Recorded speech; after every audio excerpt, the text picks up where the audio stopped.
সকলে বলুন আমাদের মালিক কে? সবাই সবাইকে। আমার নবীজি বলেন আমি আমার আল্লাহকে দেখছি। সুবহানাল্লাহ। কোন There are 6 fresh book of hadith. Whose book of Siyasitta? Whose book is Siyasitta? বিশুদ্ধ 6টা হাদিস। One suitable book, Muslim Sharif, declared by Prophet Muhammad sallallahu alaihi wasallam, রাইতু রাব্বি বিআইনি ওয়া বিকালবি মাররাতাইন।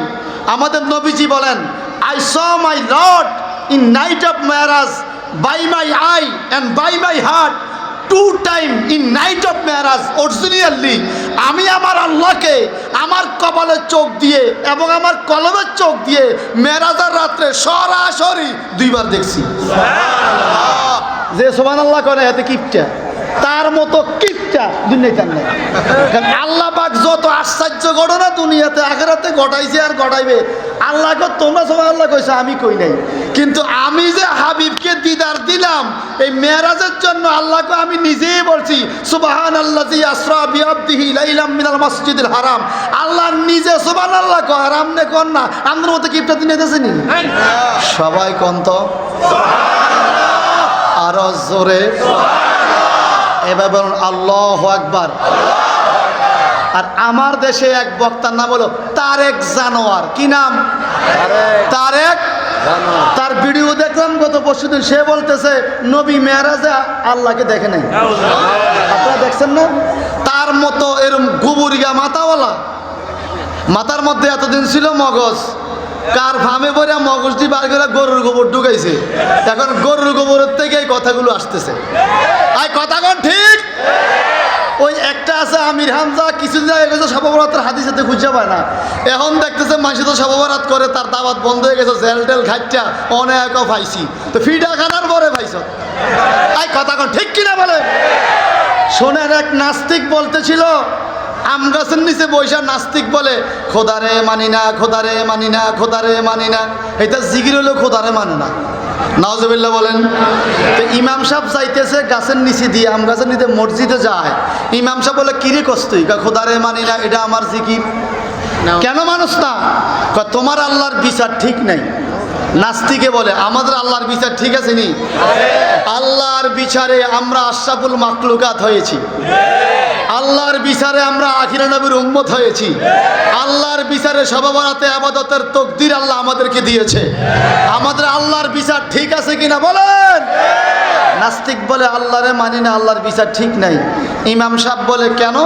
বলে দেখো কত মোটা আম গাছ, ছোট্ট একটা আম ধরছে, আর 1.5 হাত লম্বা তরমুজ গাছ, 20 কেজি ওজন তরমুজ ধরছে। এটা কে দিছে? ইমাম সাহেবকে 2টাই আল্লাহ দিছে।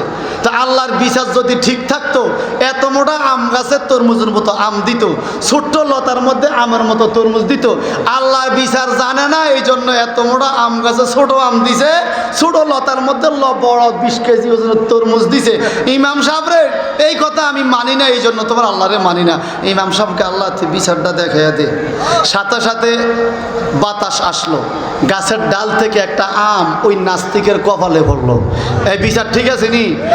কপালটা একটু ফুলে গেছে। এখন নাস্তিক বলতেছে হায় হায়, আম পড়ছে আমার কপালে।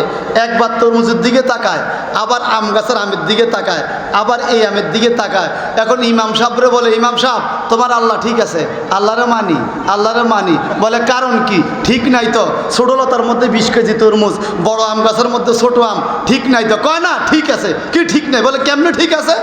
তোমার আল্লাহ যদি আমার কথা মতো তরমুজের মতো আম গাছে দিত, ওইটা বললো তো আমি মরিয়ে যেতাম। তো ইমাম সাহেবকে বুঝলি তো বুঝলি, ফিডা গাইয়া বুঝলি। এই কথা বলেন ঠিক কিনা বলেন? আপনারা বলেন শবে-বরাত আছে না নাই? যে বলবে শবে-বরাত নাই তার ঈমান আছে? তার মাথার মধ্যে আছে গোবর। এই কি আছে বলেন? রাজাপুরের দরবার শরীফ থেকে আমি চ্যালেঞ্জের কথা ছুড়ে দিচ্ছি। পৃথিবীর যেখান থেকে দেখবেন, আমি আবুল হাশেম শাহ মিয়াজি একা বসবো। শবে-বরাত যদি বসতে চাও, কোরআনের দলিল দিয়ে, হাদিসের দলিল দিয়ে, আগের প্রমাণিত মীমাংসিত একটা বিষয়, তোমরা শুধু শুধু মানুষকে বিভ্রান্তিতে বলছ। শবে বরাত ছিল, আছে, থাকবে, ঠিক কিনা বলেন?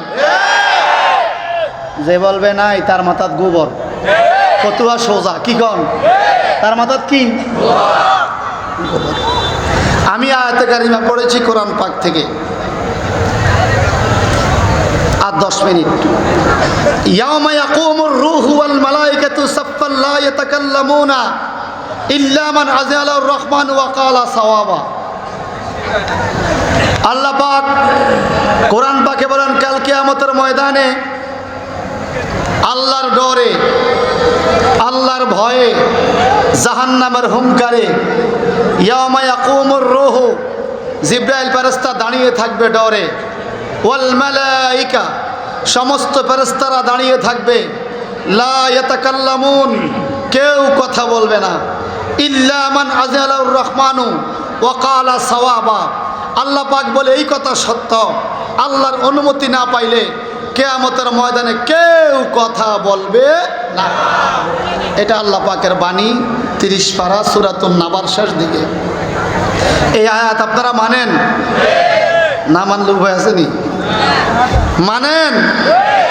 আল্লাহর ডরে কেউ কথা, কুলুবু ইয়াউমাইজি ওয়াজিফা আবসারুহা খাশিয়া, মানুষের হৃদয় কাঁপতে থাকবে জাহান্নামের হুঙ্কারে।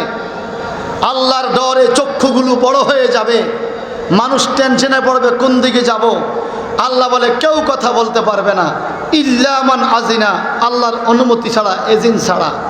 আপনারা কলমা শরীফ পড়েছেন, লা ইলাহা, নাই কোনো মাবুদ, নাই কোনো মাবুদ নাই।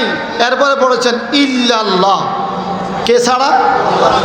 ঠিক এরকম একটা আয়াত, লা ইয়াতাকাল্লামুন ইল্লা মান আযালার রহমানু, কেউ কথা বলবে না আল্লাহর অনুমতি ছাড়া। তো আল্লাহ অনুমতি কাকে দিবে? আপনাদের রাজাপুরা দরবার শরীফে, রাজাপুরা ফাজিল ডিগ্রি মাদ্রাসা একটা কিতাব পড়ানো হয়।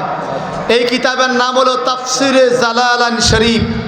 সেই তাফসিরে জালালান শরীফের মধ্যে এই আয়াতে কারিমার তাফসির লেখা আছে, লা ইয়াতাকাল্লামুন ইল্লা মান আজিনা, এজিনটা আল্লাহ কাকে দিবে, অনুমতি কাকে দিবে? ইমাম জালাউদ্দিন মহল্লি ফতুয়া দিয়েছেন, আল মুকমিনু ওয়াল মালায়েকা, কিছু মুমিন মুসলমান আর কিছু ফেরেশতারা কিয়ামতের ময়দানে এই মুসলমানদের পক্ষে কথা বলার জন্য আল্লাহ থেকে অনুমতি পাবে।